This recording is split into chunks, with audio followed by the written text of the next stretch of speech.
enhance their programs and learn how things are working in other places. And so I think that'll be a great opportunity for Hawaii to participate in those meetings in the future. So I think we're looking at next September, and usually we have funding available to pay for somebody to travel to those. So I don't think you have alligators here, but not yet. Another maybe climate change thing. That'd be a long swim. But just to, we like to throw this up, but I like to add, it makes you think, when you're going into a response situation, you really need to know, the safety concerns. You got to be prepared for all those logistics. Do you have the right equipment? Do you know how to deal with, that's a big alligator, or is it a crocodile? I'm not sure. That's a crocodile, yeah. That's a big one. So, bottom line, all emergencies are local.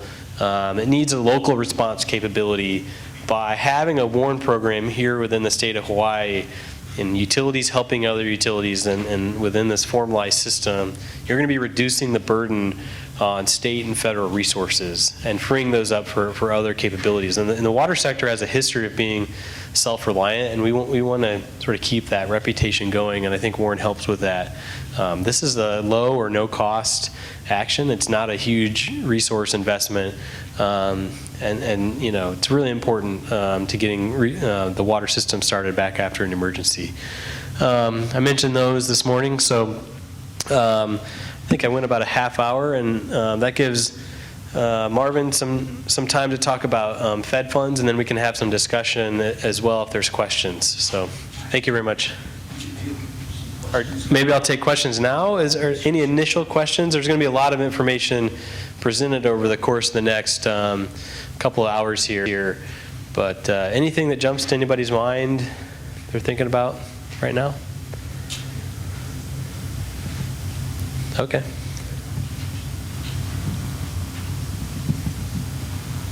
This is Marvin Young. Did you introduce yourself? Do you have a bio? I'm going to do my bio off the top of my head. I'm not really on the program. We decided to insert this little informational piece here at the last minute. You heard this morning that John, since 2004, has been developing or involved in the development of a lot of products at EPA to help our resiliency and emergency preparedness program for the water sector. And we've certainly been involved in the water sector. EPA is designated as the primary agency for the water sector. And so one of the programs we have is Fed funds, and Ray right now is passing out a fact sheet about the Fed funds interactive program. It's going to be on the web. It has, it's been developed and it's on the web and it's actually accessible right now, but there are some problems with some of the links, so it's being tweaked. But it's there, and so I'm just going to give a brief overview of it and describe it, and you'll be able to go into it and play with it. And EPA, once it's fully up and running, EPA will be coming out with some workshops, producing some videos, and doing some outreach so that you can become really more familiar with it. So again, my name is Marvin Young. I'm with the EPA Region 9 office in San Francisco. I was born and raised in Hawaii, and McKinley grad. Got my degree in zoology and also my master's in public health at the University of Hawaii before going off to work on the Navajo Indian Reservation for about 3 years, and then ended up in San Francisco at EPA, where I've worked in the drinking water office as well as in the Superfund programs. And I'm still at EPA. I'm just waiting to collect Social Security. I'm very much engaged in this water security program area. I got into it right after 9/11. That was in 2001. And how many of you were involved in doing vulnerability assessments for your water systems and whatnot? So I was involved with that, managed the 100,000 grants to the large systems, along with some others at our office, and had to go back to Washington and review the vulnerability assessments that are still locked up there and that need to be updated. But anyway, let's talk about this Fed funds program that the EPA has developed. And this thing, what's the connection to WARN? This program can actually be used by all water systems. You don't have to be a WARN member to use it, but there are aspects of it within that really help in the recovery and reimbursement process, which would be part of a WARN activity. So there is applicability. First of all, presidentially declared, in other words, the very high level large emergencies do happen quite regularly. They occur at about 60, somewhere between 50 to 70 every year, even though we don't hear about them all. I see emails come through all the time about presidentially declared assistance being provided to the Colorado situation, to the storms that hit the Northeast last year. And so they're happening all the time. And in fact, you saw in one of John's earlier slides the fact that they happen in Hawaii as well. Okay, and here's a summary of sort of what John had showed. You had your hurricanes, your tsunamis, and severe storms with flooding.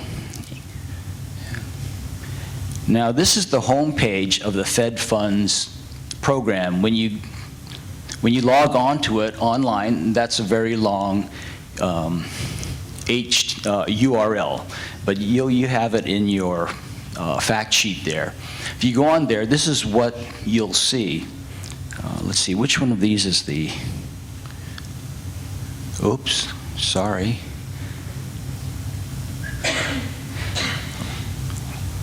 Where's that laser light, John?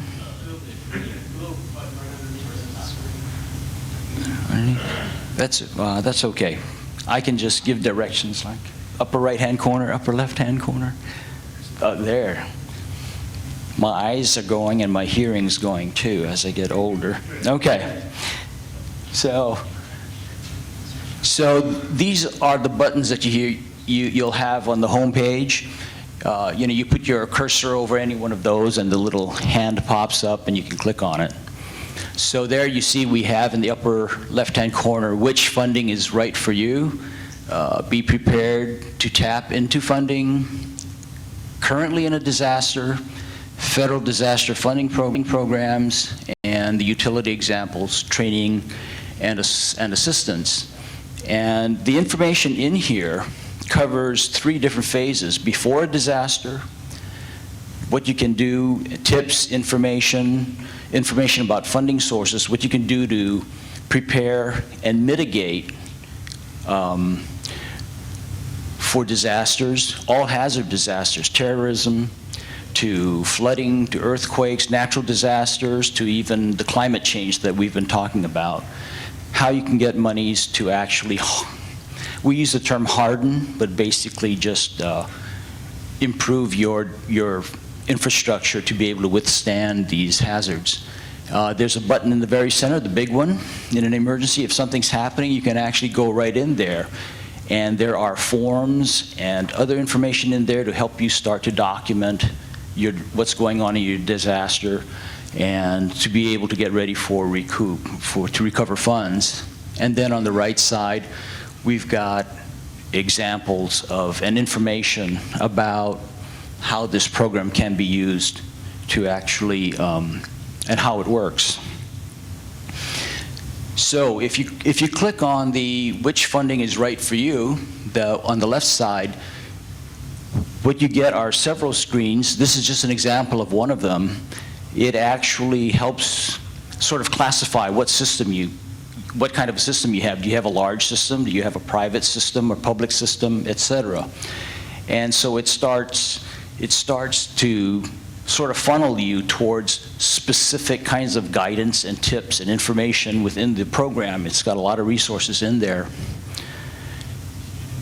And what it does is actually pulls together then a report.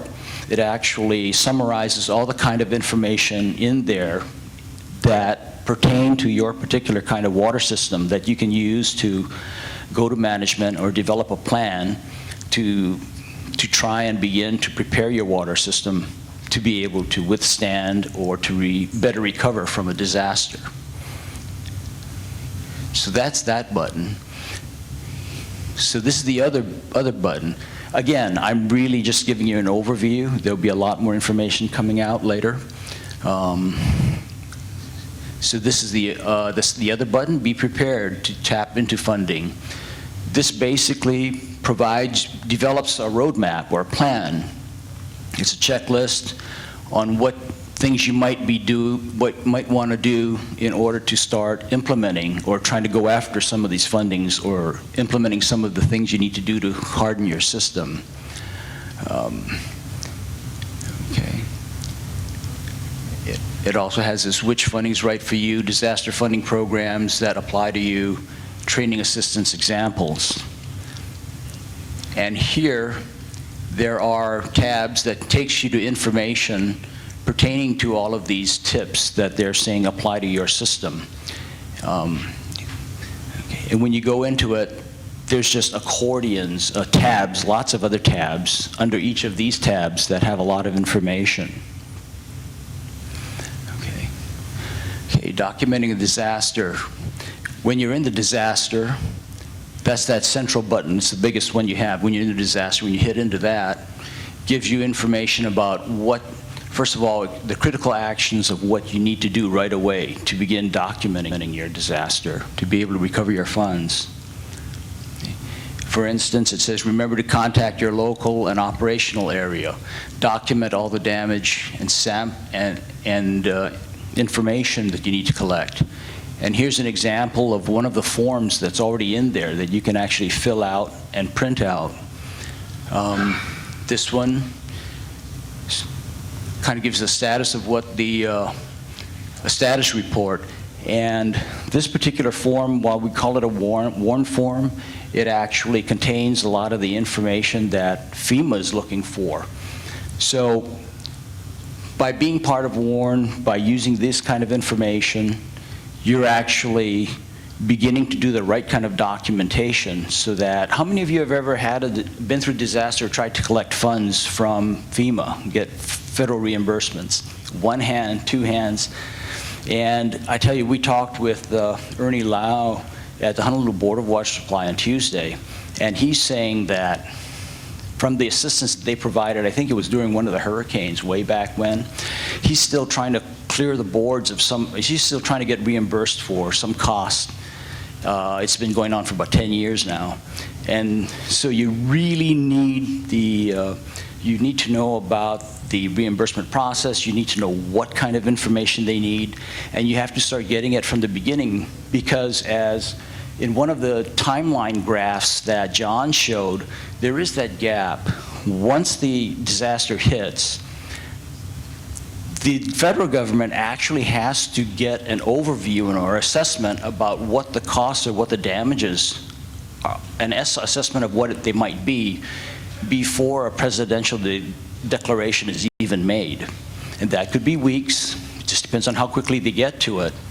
And so if during those weeks before the presidential declaration is made, you don't start documenting it, you don't think, there's not going to be any federal funds coming this way. If you take that attitude, you won't have the documentation during that period, the right documentation, and you may have a really hard time, or you may not be able to recover costs expended, either working on your own system, or if you provide assistance through the WARN program to another utility.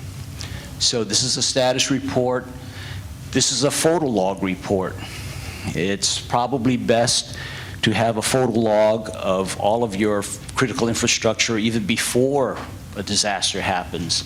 And then once a disaster occurs, take a picture of the situation. Maybe some of your facilities are flooded.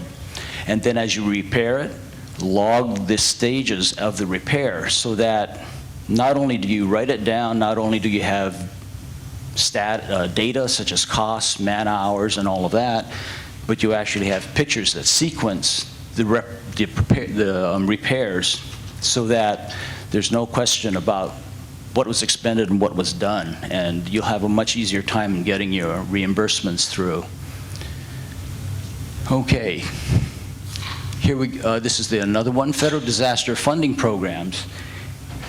Here there's information under each of these tabs. There's programs under FEMA, the FEMA mitigation programs, the USDA, Department of Agriculture, EPA revolving funds, HUD, and even the Small Business Association, or Administration, I'm sorry. Each of these agencies have